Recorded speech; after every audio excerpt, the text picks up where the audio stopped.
The failure or the uncertainty part? The uncertainty, not the failure, because they haven't failed yet. Because the uncertainty. Yeah. Cool. And I'm a behavioral financial advisor. I'm supposed to know about this certainty of uncertainty. And I allowed a little too much certainty of, okay, great job. You're saving your $1,000 a month, or you're doing your $2,000 and you're on track. And all right, go get pre-qualified and meet with a realtor. And what do you mean all the houses are $300,000 more than we planned?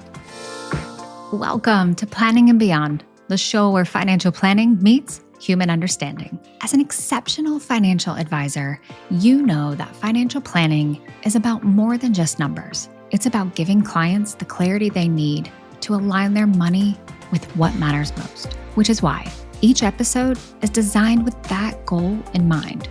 You'll learn how to uncover the psychology behind client decisions and gain insights and behavioral strategies needed to create deeper, more meaningful client relationships. You'll discover techniques for navigating emotional client situations, drawn from conversations with leading industry experts in behavioral finance, psychology, communication, and more. Whether it's mastering discovery meetings, handling sensitive client conversations, or understanding what is truly keeping your client stuck, you'll walk away with not only strategies that you can use in your next client meeting, but also the confidence to do so. Oh yeah, hi. I should probably introduce myself. I'm your host, Ashley Kwame, a therapist who somehow wandered into the world of financial behavior and kind of decided to stay. My mission is to help you bridge the gap between financial planning and human understanding. Because remember, finances don't have feelings, but your clients do. Let's dive in.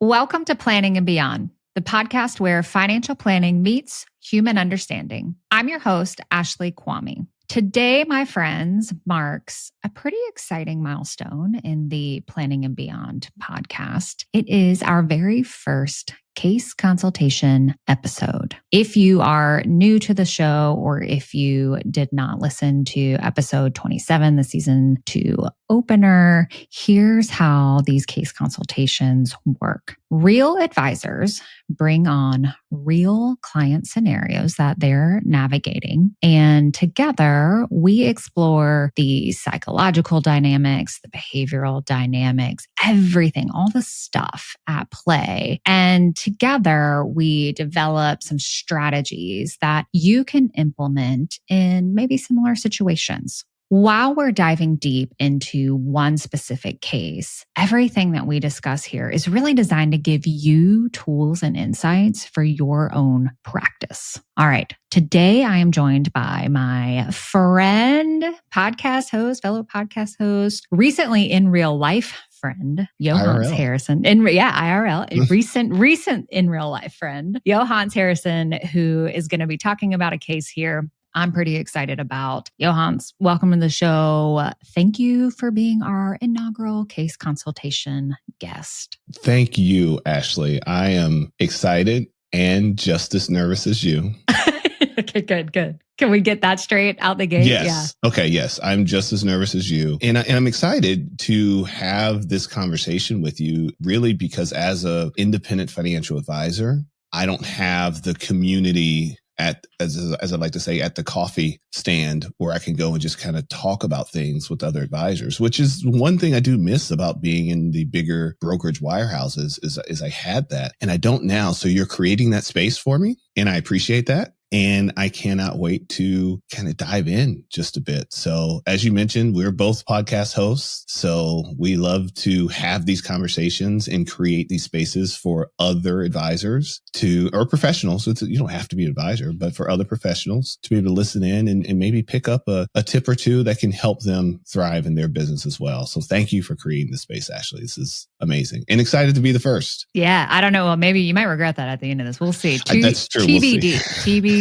here. But okay. All right. So you mentioned being a podcast host. And before we get into like all of the good stuff here, before we dive in, I would love if you would share with our listeners a little bit about you, your practice, your podcasts, all the good stuff there. Absolutely. So I've been a financial planner for 25 years. I started in one of the big wirehouses, eventually went off on my own about 8 years ago and founded MoneyScript Wealth Management, where I specialize in working with emergency room physicians. An emergency room physician was one of my first clients many, many years ago. And when I went into business for myself, I went to that client and said, do you have any ideas on how I could grow? And she said, follow me. And she introduced me to the world of emergency physicians. So I decided to make that a specialty. So I work with a lot of professional organizations that support that profession. I do work with other clients that aren't emergency physicians, but that's where I like to spend my marketing dollars and time is in that space. I'm also a podcast host now for 5 years.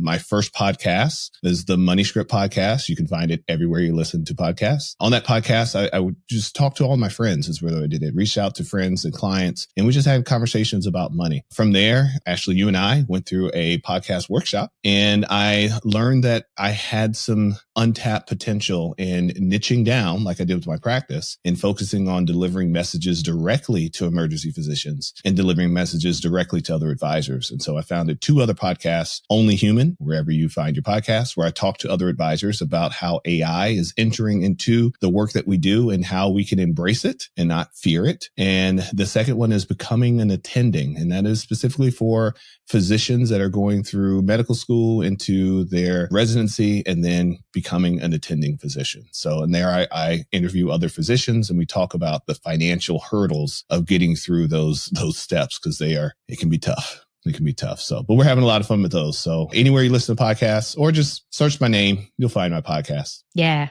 And they're pretty cool. Look, I'll be honest. They're pretty cool. Yohance is pretty awesome. Definitely. And you were a guest on Only Human. And it is my top episode right now, I must say. They were happy to hear from you. They were. Well, I appreciate that. So it must be our dynamic. It must be just our dynamic there.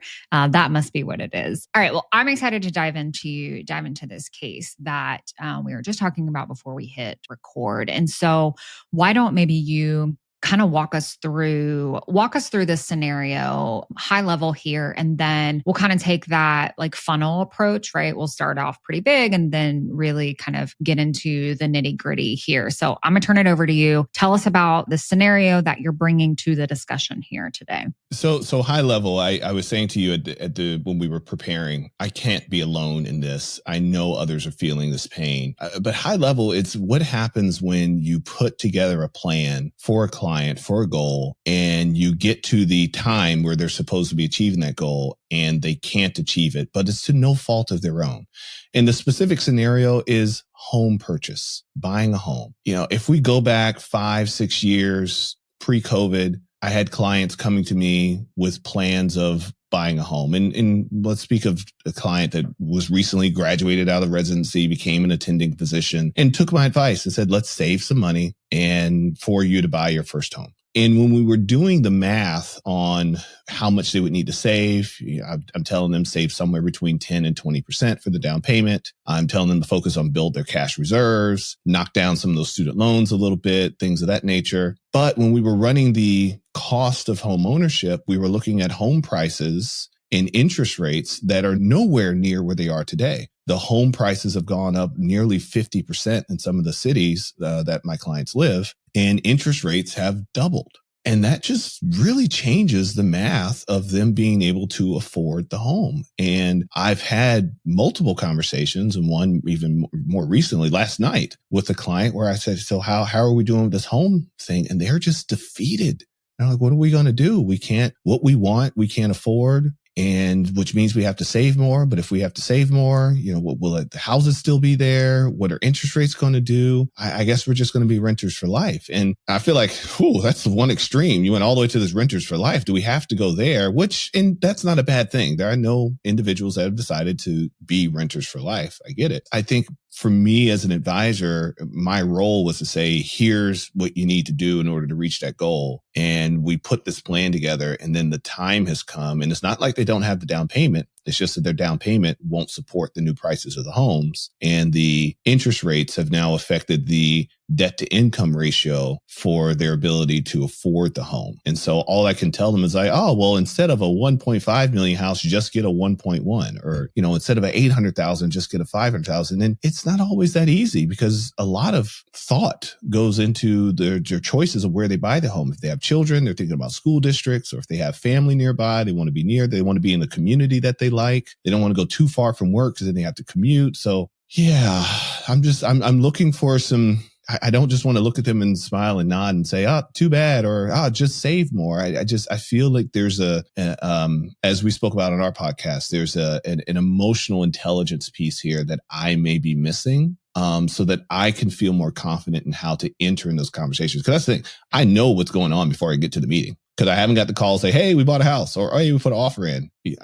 So I know what I'm walking into, and I walk into a meeting and they're both looking at the camera like this.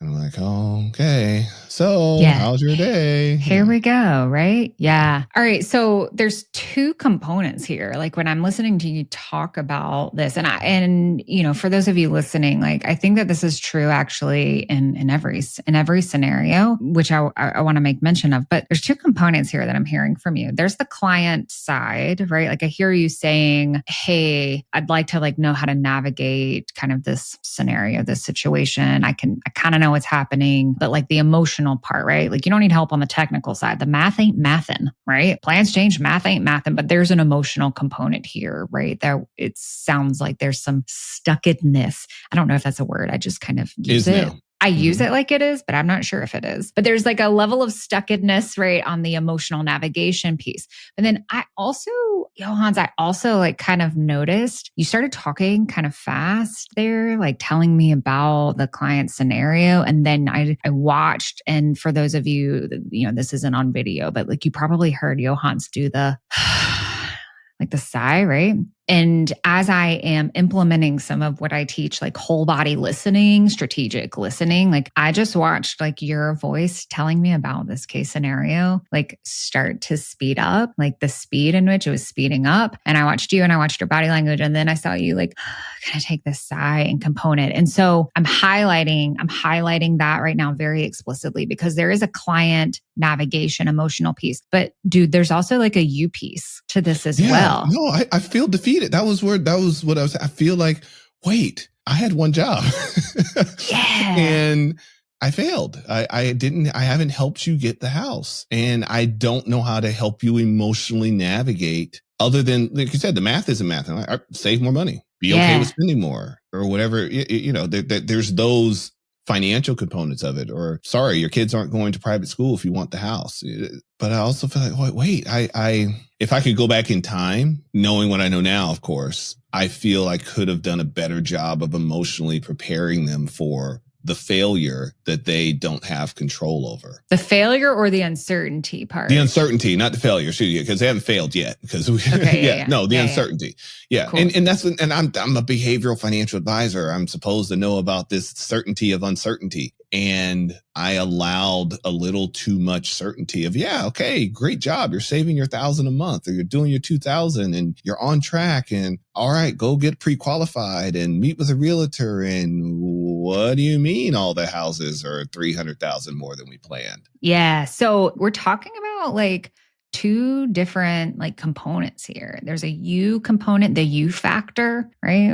Like there's the you factor, and then there's the like client piece, the client factor, the client like navigation. And I think it's really important that anytime we're, as I say, as practitioners, right? Like both you and I working in like client services, like anytime that we are, we come up against like rough spots or places of stuckedness, we have to recognize first that, hey, there's two components here. There's a me piece, and then there's a client piece, and three, actually, I'm lying. There's three, and a we piece, right? Like in these moments with clients, like you're having to simultaneously balance them, all of their stuff, right? The math, the technical piece, like their response, right? Like all that. You're having to balance the you part, the like, man, I feel defeated. I feel like I've kind of let them down. I feel like if I could go back in time, there's maybe like some regret there. And then there's also the relational, like dynamic piece. Now, how do I navigate this relationally with them now that we've reached like this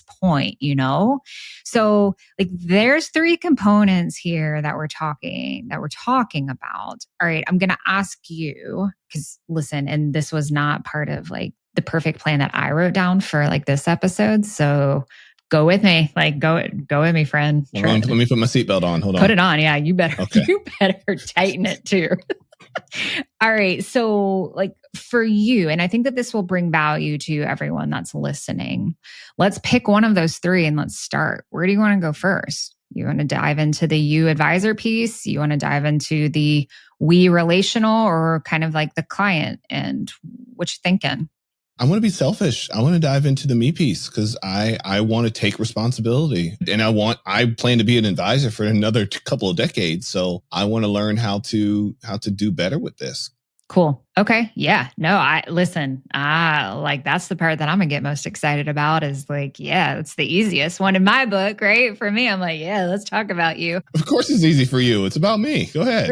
Right. Yeah. Yeah. I'm on this side of the microphone. This is great. This is great. Okay. So first, let me just like validate the fact that you can own and say, I feel defeated, right? Or I feel like I've let you down. Like your ability to recognize that's playing like into this, that is coming up, and also share that like so freely, like willingly. I hope it feels willingly. I hope it doesn't feel like I'm like twisting your arm there to like share and dive into that. I want to just validate, like, that's incredible, man. Like that is awesome that you can acknowledge that, own that, and say like, hey, this is how I'm feeling in this situation, and it's uncomfortable and I don't like it, but it's real, that is, I think, like kind of step one, right? Is like being able to turn inward and say, this situation, this scenario, this is what's coming up for me, right? Because then when we can do that, then we know what we're working with. It's like on your end, like when you have all the numbers, like when you have all the math, right? Like all the parts and pieces, like then you know how to like put it together, And I feel like that's the same thing when we're talking about like the emotional landscape is like, what's your emotional landscape? What all is like coming up there? Because then we know how to work with it and deal with it. So my question, I guess, kind of for you is, you've mentioned a few things here. In a scenario like this, or even just maybe more high level too, is there any other parts or pieces or components to that emotional landscape that come up, right? You mentioned feeling kind of defeated, like, oh, I'll let you down. What else comes up for you? So defeat is the key one. As I was mentioning, if only I could go back in time. I don't know the feeling to give that. I guess it's a lack of, it's kind of a punch to my self-confidence a bit. I have this training, I have this knowledge, and I miss something. And maybe it even goes to what is it? You talked about it when we were together, the imposter syndrome. That's what it is. That's what it is. So who am I to tell them that they will be able to buy this house in 5 years? I see. So it creates a small piece of emptiness inside. Oh man, dude, that's heavy. Yeah. I have one job. So, and maybe I'm putting too much on myself in that, but I've had too much success almost because I've been in a career 25 years. Yeah. The amount of housewarming gifts I've given out are massive because people have done, and the amount of clients that have sent them messages to say, I couldn't have done this without you. But now it's I couldn't do it with you. So, and not that I think that they think they'd be better off without me, but I think it almost goes to not to push you ahead, but it kind of goes to the we, like, how do I hear you first in being able to verbalize to the client how I feel. And that's something I haven't done in any of those situations. Cause this is not just one client. This is, I've gone through this because we all lived through it. Interest rates doubled. Housing prices went up 30 to 50% on average depending on the city you live in. So we all kind of experienced it at the same time. I don't think I've actually validated how I feel to my clients. And I think that's a huge opportunity to let them know that even though I'm in a house, but I bought mine 5 years ago. But even though I can empathize with them because I feel like I was a part of them reaching this goal as much as they were. and I wanted it as much as them, and I wanted it to be right, and I wanted the interest rates to stay down, and I wanted home prices to stay down, and they didn't. And I feel defeated also. I just feel like I got to turn that with now here's what we do, I guess. I don't know. I'm going to be quiet for a second and sip coffee. Well, I mean, maybe I don't know. So there's a framework that, that I like to work from. It's think, feel, do, right? And so what I just walked you through is, I remember that. Yeah. Right. Like you just walked through and shared the thoughts and the feelings, right? Component piece, the do part. What I heard you say is that those thoughts and feelings were coming up, and instead of maybe verbalizing from a place of transparency, you didn't, right? And this is not a judgment, right? But you didn't, but Ashley, this happened last night. Yeah. Oh, yes. I went through this last night with a client. This was real. This is fresh. I was staring at the Zoom and looking at the discontent in their faces of, we're never going to buy a home. And I could just say, so let's look at these returns inside your Roth IRA. Oh, these are nice. Oh, okay. Oh, you maxed it out this year. Cool. That's not what I did in real life, but that's where my brain was going, get me out of here. Eject button right now. Fly me out of the seat. Yeah. And bring me back to a time where things were simpler. Or I feel a semblance of competency. Right? Yeah. I don't know how to navigate this. This is uncomfortable. I don't feel competent in this little emotional zone of bleh, where I feel sometimes I make noises to communicate feelings. I understood what that feeling was. Okay. Thank you. So let me move then onto the technical piece, right? Makes total perfect sense. I get it. It makes a lot of sense. You mentioned though, really the key, right? Talking about the we part. And I actually think what you shared here just now would be a really beautiful gift to give to them and yourself, right? To be able to go, listen, this sucks. The plan we had 5 years ago, I'm with you. That is what I thought. That math was mathing, and those things that we talked about, they were all true. And here we are now, fast forward, and due to external circumstances that we have no control over, the thing that we are planning for, hoping for, wanting, it's not possible right now. It's not possible right now. And that sucks.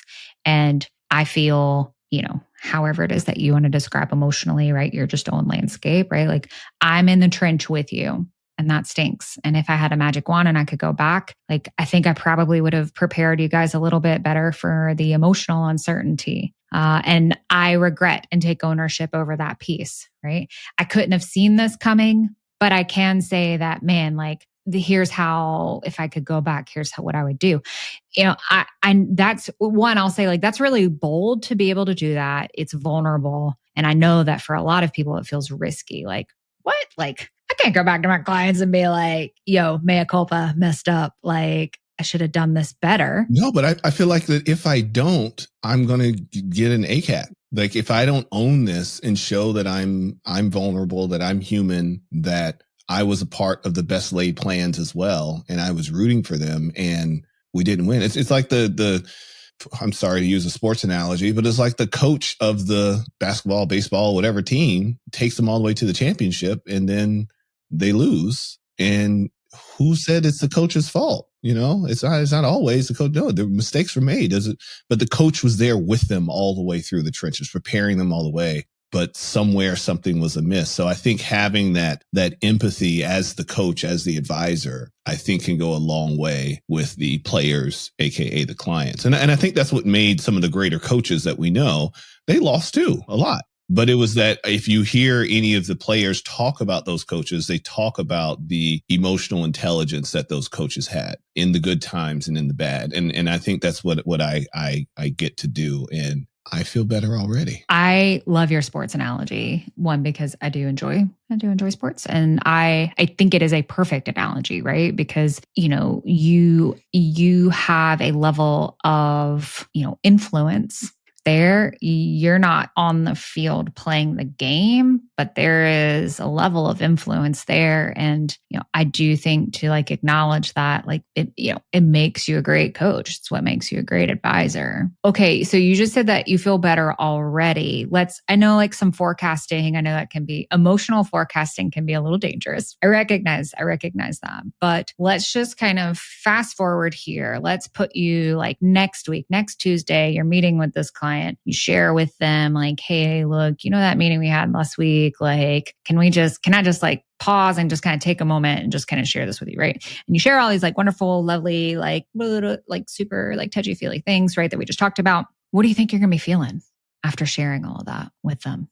Well, the key thing I think I will feel is the relief of the boulder off my back. That I just get to put the boulder, or the sack, if you will. I get to take the sack down, open it up, and just spill the contents out. And I don't have to pick the same things back up and put them back in the sack when I leave. Because some of them are going to be, and some of them they're going to tell me I might even be told, what are you talking about? They might tell me that they were actually having a problem with their plumbing, and that's why they were so blah about it. And who knows? They may tell me, but for me to not have to carry it anymore will be an emotional relief for me. Yeah. And again, not to be selfish, but also to be selfish, I got to secure my own oxygen mask first. 1,000%. So I know I will feel an emotional, and that's why I was saying, okay, I feel so much better because I'm forecasting, I'm going to feel better saying this out loud to my clients. I love that. Now, what they do with it, I will be vulnerable to that because they could come at me and say, well, yeah, you messed up.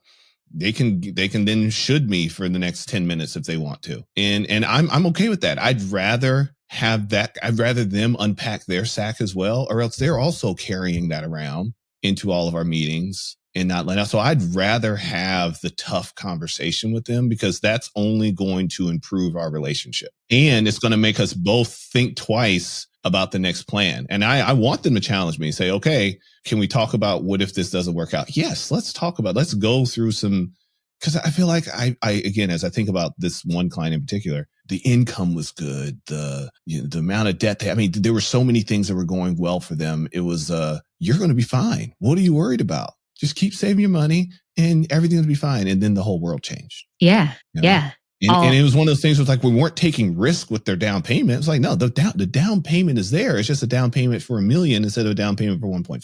There's so much good, like rich stuff that you're talking about here that I just want to highlight because what you've just shared is, I think, something that gets overlooked when we come to our clients and we very humbly, vulnerably share, hey, messed up. Hey, I could have done that better. Hey, I don't know the answer here. What we're doing is modeling for them the kind of vulnerability, the kind of relationship, the kind of engagement that we would like for them to have with us. And we're not explicitly like saying that, right? It's like the subtext to the text. But like it lands on them in that way. And they're like, man, like Yohance is a good dude. Like he can say like, hey, like I'm in this with you. Like, thanks for pointing that out. Like, yeah, we do need to consider that. Like, I appreciate that. Right. Like, that's going to land on them. That's going to get in their head. And, that's going to make them think like, oh, I can now share too and open up like about how I'm feeling about things. Right. Like, I'm pretty worried about this. Right. Or I don't really know. And that is the kind of relationship we want to have with our clients. The other piece too of what I love of what you just shared is that whether we want it this way, whether we realize it, there is a power dynamic here that can sometimes be at play where we get placed in the expert role or position. Yes. Yeah. Right. And like, okay, you, Yohance, might be the expert when it comes to financial planning, but the clients are the experts of their lives and what they want. And so what I love about, this thing that we're talking about here and how you're approaching it with clients is that we're collaboratively saying, hey, let's do this together. Like I might know a little bit more about this piece, but like you guys know a little bit more about this, right? And let's come together and create something really cool and meaningful that aligns with what you want. So I love that. I love all of what you just said. Yeah, I appreciate this. This was, like I said, this was fresh. When I say fresh, I'm not kidding. Last night, my final meeting of the night, that was the conversation. That's what I went to bed with last night. Oh my God. Oh man. I was like, how was the meeting? I was like, more wine, please. More wine. Yeah. Is there enough? Is there enough wine? All right. So I want to just talk a little bit. We talked about the you and the we. Let's talk just maybe a little bit about like client. Yes, please. Right. Yeah. Like here. So you mentioned a few things just in terms of presentation, right? Like, okay, there's this problem around the plan has to change. And it's like no one's fault, right? But it just like has to change. And so, it sounds like presentation wise, and it could be true. Maybe it's not true. Like you said, maybe they're having a plumbing problem, but they're presenting right in a way that kind of looks defeated. Are there any other like individual pieces here in terms of how they're presenting? Like, are they getting more upset? Like, do you notice them more agitated? Are they like turning to more self-deprecating thoughts or statements? Exactly. It was the statement of, we're just going to be renters forever. Okay. And, in my mind, I'm like, forever is a long time. So, things could change. Interest rates could go down. Home prices go down. Like, yeah, right. When's that going to happen? I can show the data it has. So, and I don't want to get in the tit for tat in that situation. So I think, this was very helpful as far as just unpacking for me, but there does need to be a getting back in coach mode. Now, how do I coach this person that just lost the championship that they worked so hard for, that everyone expected them to win? The fans are going for them. Vegas was rooting for them and they lost. And it's because you missed the free throw. How do I now coach this person to play another season? Yeah, absolutely. I think that, okay, one, let's just like fast forward. You've shared with them, like you've done all this great kind of stuff. Like you're feeling confident. You've come back into coach mode, right? Like your sense of self is pretty good.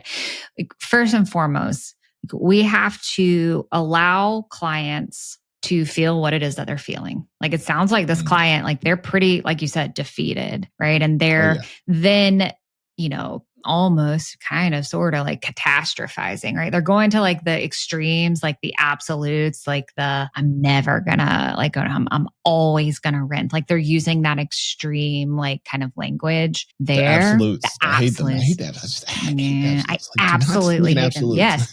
Yeah. Yeah. And and those are hard, understandably so, for us, like in our positions, because it's like you said, it's like, look, I can show you the data. Like, it's not going to be this way forever. We do this with our kids too. Like, I find myself, I'm like, listen, like you will at some point get a phone. You're not going to be the only one forever that won't have, device, right? We have to give room, like allow for our clients to have some room, like emotional room and space to kind of process there, right? Especially, initially. And for some clients take longer, right, than others. It doesn't mean that you can't bring in and insert, some data, but you gotta kind of be sensitive, right? To like, can I make this move or can I not make this move? And your best bet here, at least out the gate, is to validate like their experience. And I think that you're pretty fantastic at that. So I have no doubts that you can do that. But like, just remember, if they're giving you those, like, I'm always going to rent, like, it's like, that's one of those strategic listening pieces where it's like, okay, they're giving me absolutes. Like, I need to come in with validation, a little more validation, hey, like, I totally get it, man. It feels pretty hopeless. Like, or it seems like, it's pretty defeating to like be working this. I totally understand that. It makes a lot of sense to me why you would feel that way. And you shower them like a few rounds of validation. And then you do like this really cool thing, right? Hopefully, maybe if they're a little more emotionally regulated, and you say like, hey, I don't know if you're ready to hear this. If you're not, it's okay. If you're like not in that place right now, would it be okay? Would you be willing to maybe let me share some information kind of from my perspective, right? Some data, right? Some numbers, like some figures here. Like, would it be okay? And they might be like, and if they come back at you and they say something like, I don't know what good it's going to do. Cause it's not, if they still are like giving you the like sour, negative Nancy like response, that's your cue to like, all right, now, like they're not ready. Like they're not ready. Yeah. I think in real life situations, my wife tells me about this, that I tend to have a bit of a Superman complex sometimes where I'll just fix it instead of asking for permission to fix it. So, and that's what I noticed, that you said after the validation to ask, is it okay if I share some perspective with you here? And here's the thing. They're paying me to be their financial advisor and to give them advice. If they say, no, I don't want your perspective, I've got bigger problems. Yeah, for sure. So, and that should be some now, and I'd probably dig deeper into that actually, like, oh, tell me more. Why? And then they may say, look, I just don't want you as a financial advisor. But great. Glad we came to that conclusion. Exit on the next turn, or whatever. I just need to like sit with this for a little bit. Or any time. I just need some time. Yeah, which is okay too. Absolutely. Which is okay too. So I think that because I think in the past when I've dealt, because like I said, I've dealt with this multiple times, and I am remembering myself on Zoom quickly going to another window, going to the Case-Shiller index, and just popping it up and sharing the screen and say, hey, look, there's times where housing prices go down. So all is not lost. And it's been a straight line up lately. So I don't know what's happening on this right side yet. You don't either, but let's have some faith and then talk about the Roth IRA. So I'm hearing that I could have a higher emotional intelligence by giving the validation and then asking for some permission to provide the perspective, and then figuring out where that perspective needs to go. Because it may not be home prices. It may have to do with their ability to save. It may be with helping them expand what's possible about where they can live. And I've done that with some clients. Just hop on Zillow and say, all right, well, what zip code are you looking in? Okay, well, let me give you some tips on searching on Zillow and showing them how to use all the different drop downs and expanding it. And then they're like, oh, well, let's zoom into that. And I've done that with them. We zoom into another neighborhood. They're like, oh, I never thought about that neighborhood. And they look at each other like, well, maybe and then they do some research, and then they have the renewed excitement again, thinking that, okay, it might be possible. There are some places where the pricing is a little bit more in our favor. But no, that's good. And like you said, like I mentioned, gaining that permission, like you mentioned, gaining that permission, being ready to listen, to shut up and listen. Yeah. Well, yeah. Or shut the F up and listen. Or as our Matt Halloran, episode 25, I think you can go back and listen. Yeah. To that. Yes. Our shut the F up and listen friend. Yes. Yeah. Yes, look, what I love about that too, the last point I guess I'll make here is that permission piece, what it does is then you've not expended like unnecessary energy, perspective, right? Or like advice, like giving it to them to then only be frustrated and maybe resentful that like it didn't land on them well, right? Yeah. Like you've also saved and given yourself a little bit more emotional breathing room too, when you do ask for that permission. And of course, fun fact, this also works with your spouse too. So bonus and kids. Yeah. Bonus tip there. All right. So before we wrap up, we've talked about a lot.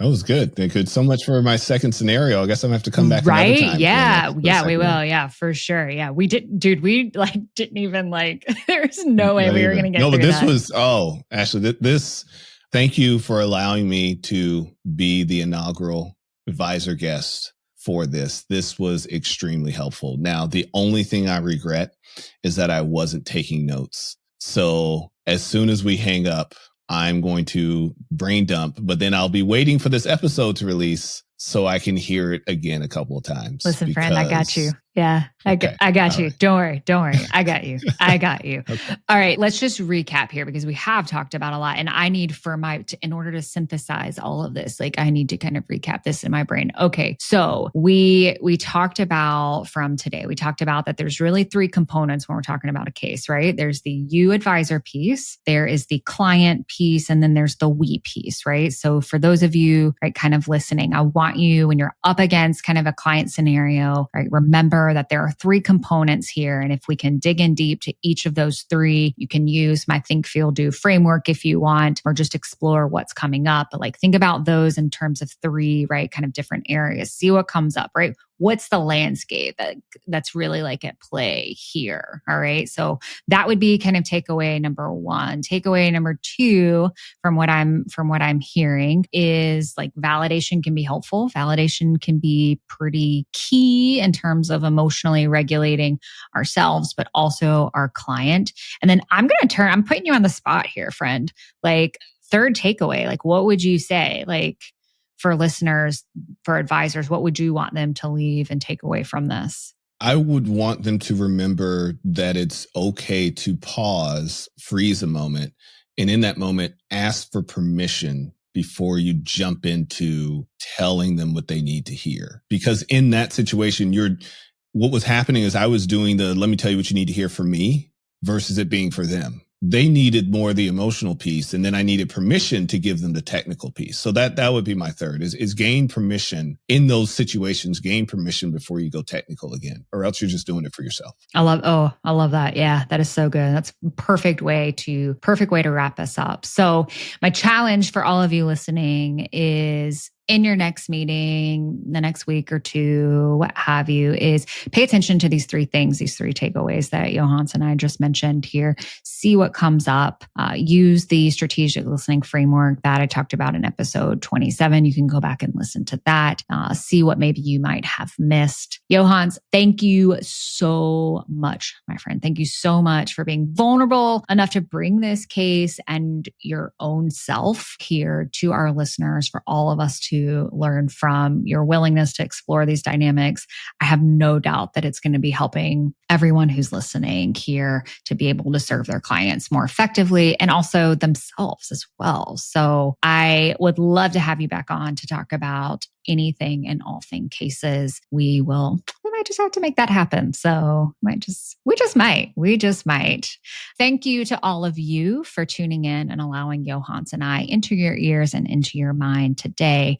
If you would like to hang out with us outside of the podcast, Yohance, where can people find you? Where can they hang out with you? So moneyscriptwealth.com, where you can find everything there is about me. I'm on YouTube, as I mentioned, for the shows. I'm on Instagram. And if you really want to have some fun, catch me in the comments on LinkedIn. So true. Yes, that is so true. The engagement king he is. Yes, I love it.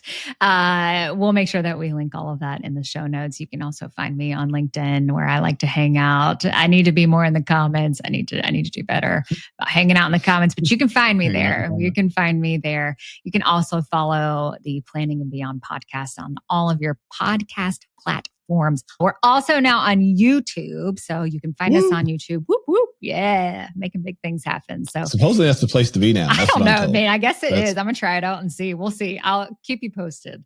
But you can follow us there. And remember, finances don't have feelings, but your clients do. Until next time, keep planning, keep growing, and keep going beyond. Thanks for joining me on this episode of Planning and Beyond.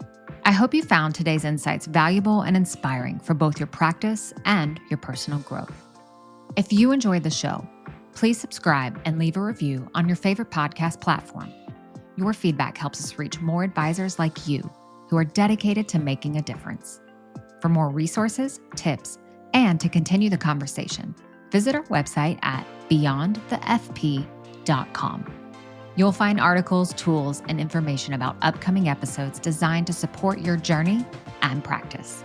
Stay connected with us on social media and never miss an update. Follow us on Twitter and LinkedIn. And remember, the best way to grow is to keep learning and sharing. Until next time, keep planning, keep growing, and keep going beyond.